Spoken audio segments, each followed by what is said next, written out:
Hello everyone, this is our last presentation on matrix structure analysis that is pertaining to frame stiffness matrix. So the concepts presented previously on trusses and beams will be extended to analyze frames. So basically we're going to use the same exact concepts that we had before for beams and trusses combined together to get the frame element. However, we're going to use transformation matrices here since the frame members are oriented in different directions. As you can see here, the frame can be vertical, can be horizontal, it can be inclined at an angle. Every member that we have has two nodes, and at each node or at each end you have 3 degrees of freedom: axial, perpendicular to the member, and rotation as well. So you have 6 degrees of freedom for each one, which is nothing but a combination of truss and beam element. Truss, we have 1 degree of freedom along the axis. Beam element, we have 2, like shear and moment. Here in frames, we combine the 3. We have axial, normal force, shear, force perpendicular to the member, and moment as well. The formation of the stiffness matrix, and in order for us to analyze the plane frame, we use a direct stiffness matrix, which is involving displacements. So we have 3 displacement components, as we said: delta x here, and delta y, and theta at this end. This is in the local axis system, and that one in the global axis system. So these are the degrees of freedom in the local, and this is the degrees of freedom in the global set of axes. We have x, which is horizontal, and y, which is vertical, and rotation as well. In order for us to establish this stiffness matrix, again, remember that we have possible displacements, 3 at each end, or 6 degrees of freedom. The member itself, it has displacement and has forces. So the left-hand side figure right here, it shows you the axial, the shear, and the moment or the rotation about the node number 1. Same thing for the forces. We have axial, shear, and moment. So again, here is axial displacement, vertical displacement, and rotation. Here we have axial force, vertical shear force, and moment as well. The stiffness matrix that we're getting for the member is this one, from the equation, which is Q prime equals K prime multiplied by U prime. What I mean by that is the force equals the stiffness matrix of the element, which is 6 by 6, multiplied by the deformation that we have. That's another explanation for it, and this is the ultimate goal for the stiffness matrix. So from the previous slide, which was here, the K I rewrote it in this slide, which is giving you AE over L 0, 0, and all this nice stuff. The next step is to do the transformation. So we have 2 transformations, one for displacements and one for forces. That is the displacement transformation matrix, as you can see. Cosine theta, or whatever we call it, lambda x, and sine theta, or lambda y.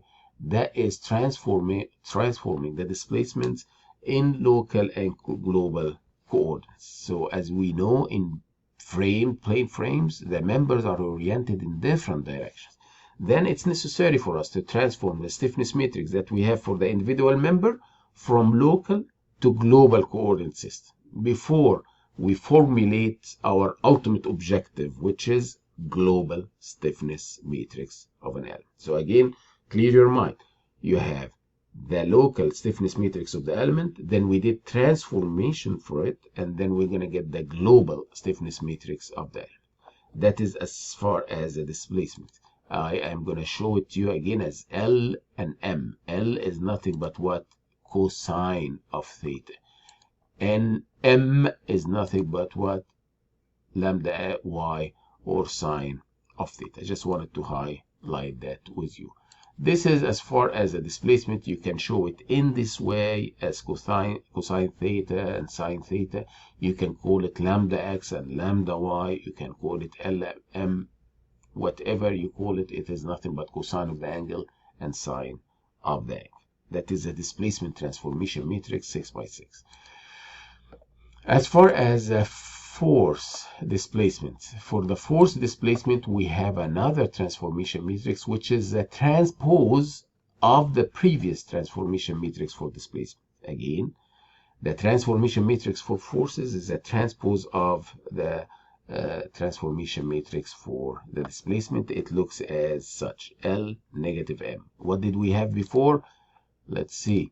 It was L and M. This one is L and negative M for force. So I know that you are going to get the hang of it, and it's not going to be a problem. So now we have two things. We have global transformation, displacement transformation, and force transformation. Ultimately, you combine all of this and you come to this slide. That is the most important slide. You can even disregard everything that was said before, because all of that was leading to this slide. All the slides before were leading to this one, which is the global stiffness matrix, the member stiffness matrix in global coordinates, which is a T transpose times K times T. That is the stiffness matrix that you're having right here. I will represent it in a different way just for your understanding. It's AE over L, and this is L squared. So you will have it in different ways, but all you need to do is, for every frame element, you need to come up with this matrix, which is 6 by 6. Let's have an example. So for this example, it's a simple frame that has horizontal and vertical member and rigid connection right here. That's subject to 5 kips. It has 20 foot width or length for that member and 20 feet height for the vertical member. Have moment of inertia given, the area is given, the modes of elasticity for the steel is given, and that two-member frame, we need to analyze it. What do I mean by analyze it? Meaning find the displacement, find the reactions, find the member force. So what do? I think that when we inspect that, we divide it into two members. This is a horizontal member, we call it 1, vertical member, we call it 2, and we put it in that box 1 and 2. And then the nodes, which is a circular 1, and the other node, which is 2. So member 1 from near to far is from 1 to 2. Member 2 is from near to far, which is from 2 to 3. And then the degrees of freedom. That is a trick. The degrees of freedom, I would try to put the free displacement, that unknown displacement first. So I don't know what this node is going to do horizontally. It will move horizontally, free to move horizontally, that's 1. Free to move vertically, that's 2. Free to rotate, that's 3. What else we know here? At that location, it is free to move horizontally, so this is 4. Free to rotate, so I'm going to call it 5. That's it. From 1 to 5, these are unknown displacements. What is known? Restriction for the vertical movement, I'm going to call it 6. Restriction at this end, fixed ends, 7. Restriction vertical displacement, 8. Restriction of rotation, 9. So again, we have 5 unknown displacement, 1, 2, 3, and then 4 and rotation 5. And we have the rest, which is 6, 7, 8, 9 as known displacement. So I will put the D known zeros, 6, 7, 8, 9, the unknown displacement, which is from 1 to 5. For every member, they have the same length, the same area, the same E, so the structure stiffness matrix properties that we have here, or the terms that we're going to be using are the same. AE over L and 12EI over L squared. We're going to use that in this, and 6EI over L squared, and 4EI over L, and 12EI over L. So I urge you to come up with this values first before you start establishing the stiffness matrix for every member. So let's see. For member number 1, what do we have? Member number 1, that was horizontal. 20 minus 0 over 20, so lambda x, or cosine 0, is 1. That makes sense. And sine of the angle 0 is 0. So here we go. That member has the lambda x and lambda y of 1 and 0. And this is the stiffness matrix that we had earlier. We filled it up. Where did we get that from? From that slide right here. AE over L squared, You have all of those. You do it for the first element, and then you do it for the second element. Here we go. We did it for this element, and we're done with the stiffness matrix for this element. You don't need to do anything. It's incorporating everything as far as transformation for displacement and forces and local stiffness matrix. So this is the final form that you need to use. Repeat the whole thing for member 2. So we go to member 2, we find lambda x is 0. It's a vertical member. Cosine of 9 is 0. And lambda y is -1 because it's 270 degrees, or you can go down with -90. How do I get this? Y of the end minus far end minus y at the near end divided by the length. And then you establish the stiffness matrix for it. Pay attention to something here. Let me go back. For member 1, what do I have as far as label? 4, 6, 5, 1, 2, 3. Where is this coming from? Let's go back one slide and look at this. At the near end, I have 4, 6, 5. So 4 in x, 6 in y, 5 as far as rotation. And here I have 1, 2, 3. So here we go. It was reflected as labeling here. How about the vertical member? The near end has 1, 2, 3. And the far end has 7, 8, 9. Let's see if that's reflected here or not. Here we go. 1, 2, 3, 7, 8, 9. Now we have stiffness matrix for each element. Combine them both to get the global stiffness matrix for the whole frame, and that will have 9 degrees of freedom. So the size of this is 9 by 9. Fair enough? And the displacement that you're having here from D1 to D9, 5 of them are unknown and 4 are known displacement to be zeros. Here I have the forces, some of them are known. What is that? 5, 0, 0, 0, 0. Let me go back to the original thing. At degree of freedom 1, I have 5 kilonewton, so this is plus 5. Do I have any force at degree of freedom 2? No, that's 0. Do I have any couple or moment at degree of freedom 3? 0.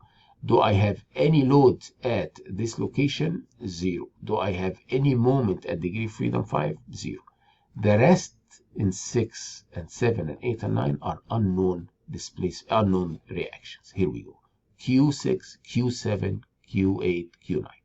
So now we understand that structure stiffness matrix, the stiffness matrix for the frame that's combining the two members and the displacements and the reactions. From that you can do the partitioning, and you can solve that top part, which is K11 times this top left submatrix multiplied by the displacement. Here we go. This is what we have. And you can find D1, D2, D3, D4, D5.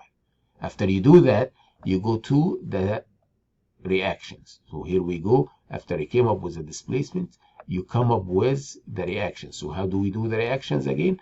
This reaction is going to be that submatrix multiplied by the displacement, and you come up with the reactions. The last step is to find the force in the member. So I will get the member, let's say that the horizontal member 1, so T transpose times K times T, that will give you the forces, which is from Q4 to the end, which is Q4, Q6, Q5, Q1, Q2, Q3, and you put them for this member and you repeat them for that member.